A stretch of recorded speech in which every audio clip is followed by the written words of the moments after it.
Welcome back to Friendia, the only 1,000 sub YouTube channel that has both articles written about some dumb video they made and a very big crippling fear of getting sued. Today we're going to be talking about what environment art is. And it's exactly what the name is. It's the art of making environments.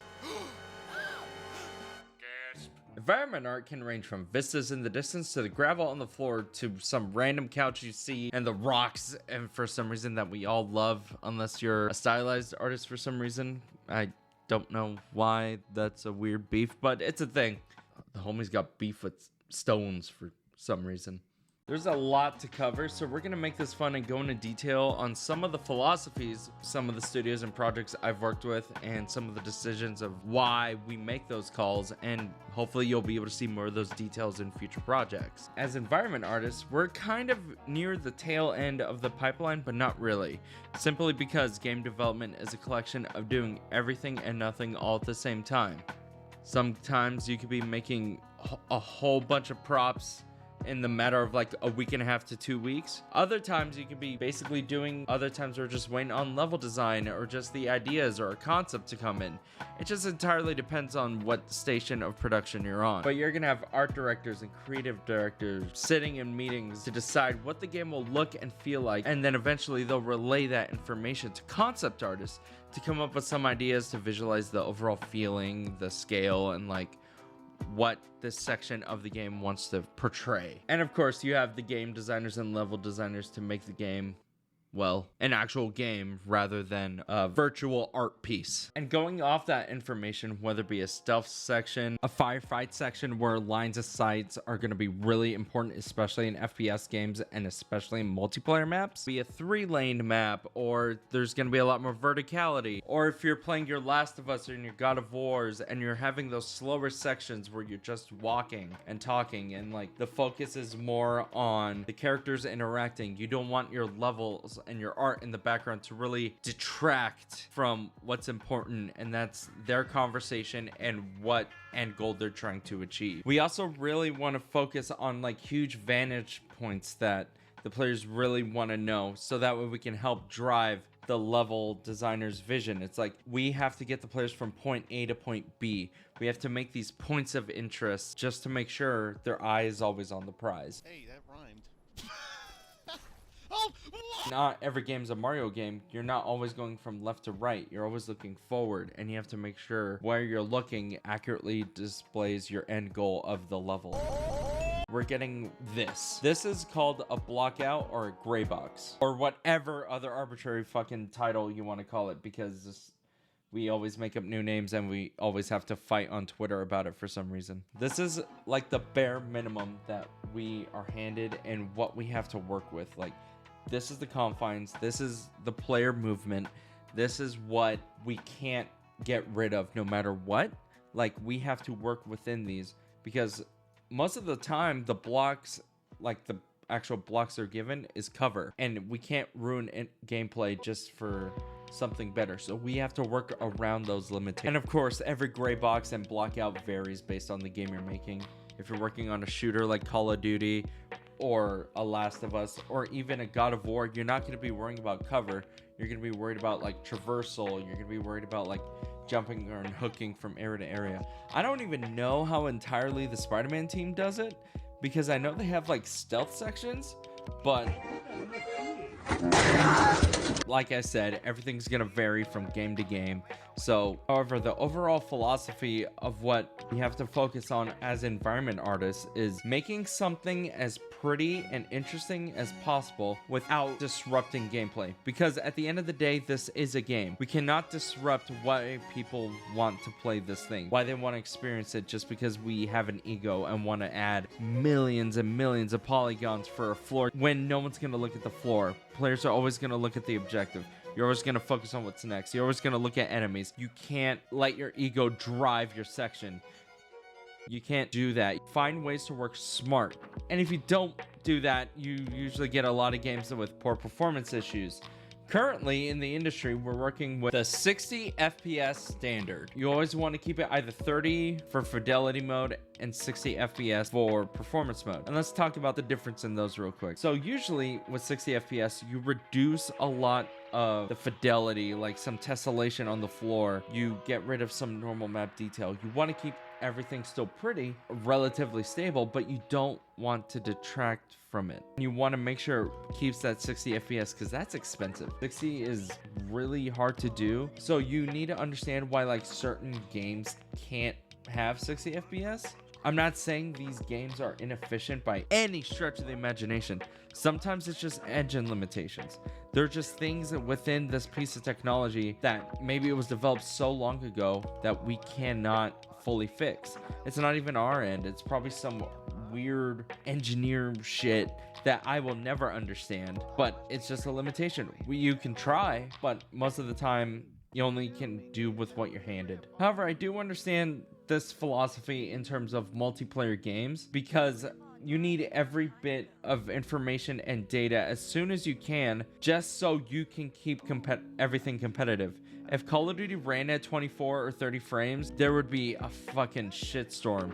And even Valorant and Counter-Strike games, they have to run at like what, 120? They have to do something so cheap. They have to do all these tricks just to keep performance at an all-time high. There are a bunch of little different techniques that you can go into making these things, and there's a lot, and everyone's different simply because everyone has their different workflow. But there's like overall baseline stuff like LOD systems. Setting up a LOD system and understanding how it works cannot be understated. LOD, or LOD, stands for level of detail, where the closer you are to an object, the more detailed it is, and the further you are from it, the less detailed it is. This is so you, the player, don't have to render the dents on a trash can while you're 500 feet away. Vertex blending, this is pretty straightforward. This is a material setup where you can have multiple textures blended between each other in one shader. One, so it's cheaper, and two, you can make things a lot more pretty by adding detail and wear and like height variation with only one thing: poly counts. Because you can make an 80 billion poly model, but none of it can be used in the game because, well, it's 80 million polys. Baking, which is taking that quote-unquote 80 billion poly model and pushing that information into reasonable 8K poly model, so that way your PlayStation doesn't sound like a twin turbine engine that's on the verge of combustion. The concept of outsourced studios is currently becoming a very, very prominent thing, especially in AAA companies, because it's cheaper to outsource assets just for like a time save. And these outsourced studios aren't the end all be all of like decision makings at all. These are often implemented and introduced by leads and other artists within the studio, whether it be narrative focus, artistically pushed. Like all these are created within house. These are just extra hands to help along with the process. I don't want to talk about that. That's a whole thing. I'm not doing that. I'm not smart enough for that. I don't want to get jumped by that. We'll figure that out later. There's a lot more that I can go into, but I feel like at this point we're starting to reach an information overload, and I'll link some really cool videos near the end, and some really cool channels you can follow, so that way you can learn some of these more specific techniques if you want to implement them in like some Unreal project to study, or maybe you are interested in environment art, and then I'll push them forward to you so that way they can pass on the knowledge that they have more than I can. But don't worry, we're not done. We're not done. Every studio I've worked with has had a lot of different philosophies on how they want to build levels and how players will be interacting with them. So for now, I'm going to talk about two projects that I've worked on, and although they're both realistic, they have very polar opposite ideas and execution, except for one major factor that, again, is an overall theme of this video. The Last of Us Part 1 and Call of Duty. Be it, I worked on Modern Warfare 2019 and Black Ops 4, but I'm going to be using Modern Warfare 3 background footage because I don't have 150 gigs of spare data and I don't want to install two giant games. I would love to do a full video on zombies though. Zombies design is its own thing in Call of Duty, but that Yeah, maybe I could get Raffle Waffles in on it and we can chat a bit. With The Last of Us Part 1, the philosophy has a lot of baselines. It's narrative forward, 20 years after the outbreak, so you're going to see a lot of overgrown foliage, water damage like mold, windows being broken, nature slowly taking over everything that's been man-made. That's part of the art pillar that you can easily tell throughout the game. And it's always that push for a really deep immersion. We always want to push a sense of storytelling, like these are real people that lived here and their impact is still being felt. Because in certain points of Last of Us, players will be walking slowly and interacting with the environment a lot because it's slower, you're just taking in, you're getting immersed. For example, with the college section, we had to make sure every room had a different student and a different major. And we had all these like little knickknacks displaying. It's like some were science students, others were like hippie people. And one of my favorite details is that we put in one of the aprons from the mall in Last of Us Left Behind, since the college takes place in Denver and it's right near the mall. And that's a cool thing. It's like, oh, she worked here. It's like, oh, that's really cool. Holy shit. And it's even like constantly blending in small things throughout the environment. Like I mentioned before with the window opening, you're going to see slow chip damage. You're going to see air wear. You're going to see some spots that are wet. And it's always going to be leading the player to the end. So it's like, oh, there's this trail here. There's going to be a lot of snow buildup on the side, but the middle is always going to be going. The golden path is still prevalent, but it's not obvious. Or it's not too obvious. Because we're trying to trick you into thinking you figured it out when it's already explained to you. I think another really cool thing about Last of Us and Naughty Dog in general is that so many people work on these levels, so you always have fresh eyes being added to these sections. Like some sections were specifically yours, but even after when you get moved on, like you will have other people, you'll have collaborators, you'll have so many meetings and conversations with these great artists. There's some material art, like they have specific things, like they have artists there that are specifically focused on materials, which create the materials, they blend them together, they add extra set dressing into a world where other people are focused on modeling, like I did with like just placement, making sure everything worked, and they really made it feel lived in. They gave the context to everything. They made sure everything worked within it. A different idea of how to push a narrative that you maybe never thought of. Let me know if y'all want to know more about the Last of Us stuff. Guarantee we'll figure out more stuff to talk about. There was so much I learned on that project, and I know a couple of other people would love to talk about it. Just let me know. The comments. Put the comment in there. We're gonna pivot over to Call of Duty really quick, specifically the multiplayer sections. With Call of Duty, there's always a push and an idea to keep the lanes as clear as possible, except for very intended pieces of cover. For those of you that don't know, lanes are sections of the map where players are always going to essentially funnel through to reach other points of the map, like a bigger area, I guess. And Call of Duty is notoriously known for having 3 lanes, I believe, since Modern Warfare and Black Ops. Correct me if I'm wrong. And the reason we always want to keep these lanes clear, and if we're gonna have world building sections, we're gonna have it be all along the wall. You're gonna have it like a little above cover, but even then most of those are shootable and they can get knocked off and then it'll be cleared and there's not much of a big deal. You always want to keep as much line of sight open as possible because one, you're gonna be running around them a lot. You want to keep everything clear because gameplay is king with Call of Duty. You're going to be running fast, you're going to be shooting as much as possible, and if you're just being covered and being hidden, it's not a big like open world thing like Battlefield. These are tiny arenas made to shoot each other. And the reason why like Modern Warfare 2, Black Ops 2 was seen as like in such a high regard, aside from like the fundamental gameplay feel, is the fact that the lanes or in the maps were simple to understand, they were open-ish, and they played a lot with elevation. So you're able to have these people go upward, downward, but still in sections of 3. And like mentioned before, this philosophy carries over to almost every other competitive shooter that wants to be competitive in some way. You want to make sure if you're gonna be pretty, you're gonna want to push levels, you're gonna want to, or like you want to push materials on walls, you're gonna want to push vistas, you want to do like cool lighting things, but not too cool of lighting, because if you make the lighting too cool, that you won't be able to see the other player. You want to keep it bright and oddly informative at the same time. And this is a game where you really want to keep your poly count and everything as low as possible, because you have to keep 60 frames per second, if not more. Because if you don't, Reddit is going to destroy your ass and people are just going to complain a lot.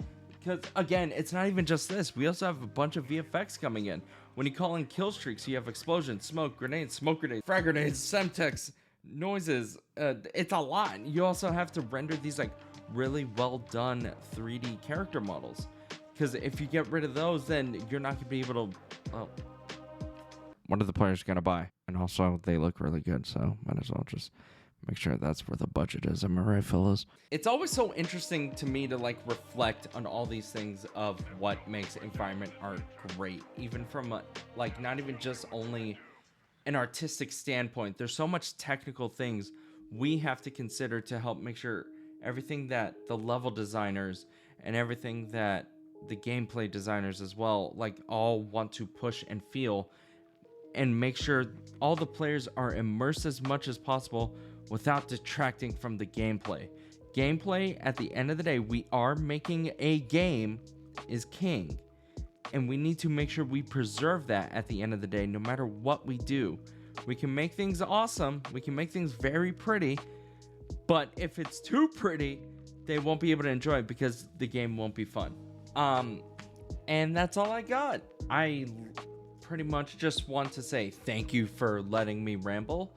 And if any of this environment art stuff intrigued you, I have a couple of channels I'd like for you to check out, just so you can go more in depth on like the ideas of how to model, where to learn modeling, Unreal stuff, like just cool things like that. Shout out my boy Peyton Varney, who actually suggested this video. He works at Naughty Dog and he has a bunch of YouTube stuff over here where he makes a bunch of really cool tutorials and good stuff. Beyond Extent has a bunch of podcasts and a bunch of really niche things on subject matters that go on for like 2 hours. And if you just want to listen in the background as these developers and artists talk about their workflows and stuff, I can't not recommend them enough. They're always great. In that same vein, we have the Dynasty Empire that has more industry professionals and a lot of portfolio reviews, just to give you an idea of like what really matters and what we look for when we're hiring and stuff like that. For you Unreal buffs, I can't recommend William Faulkner enough. William Faulkner, Foucher. Fauché. William makes amazing content. I steal his fog cards all the time. His easy fog stuff is so good. He makes a lot of really good cinematic and photogrammetry stuff and how to get in an engine. It's amazing. If you want a really good in-depth series of like Unreal, Unreal Sensei is always really good as well. He just makes good stuff. And if you want to learn modeling in general, or like Blender, Brian King Art, Macrom 3D, and most of ArtStation has a bunch of free tutorials. I think you have to pay like $10 a month for it, but you get a lot of tutorials for it for a premium membership. And even Gnomon Workshop, it's more expensive, but they're like full-on courses to teach. I'm not sponsored by these guys unless they want to pay me. Huh? Give me the bag? Money, please? Nah, whatever. But yeah, those are the people I would recommend checking out after, if any of this interested you in any way. And lastly, thank you again for watching. Thank you all so much for listening to me ramble about all this cool stuff. I really want to steer the channel more in this way. I'm still gonna have a lot more stupid edits because I can't resist doing what I want to do, but I want to get more people to help explain to y'all what helps video games become video games. It's a very there's this weird wall, I know, between gamers and game developers that will never see eye to eye. I don't know if this will help in any way, but I want to see if it'll help y'all and help us. Because the more communication we can have back and forth, the less like stupid death threats we'll get 90% of the time for stuff out of our control. And hopefully this helps in any way, I guess. Thank you again for watching. I'm still in awe the fact that we actually hit 1,000 people subscribing to my dumbass content. It's jarring to me because I thought I'd only hit 100 in 3 months, and we surpassed that by a lot. I don't know what else to say. I'm still shocked all the time, and I want to say thank you. And please be good people. Please take care of yourself, and see you next time. Bye.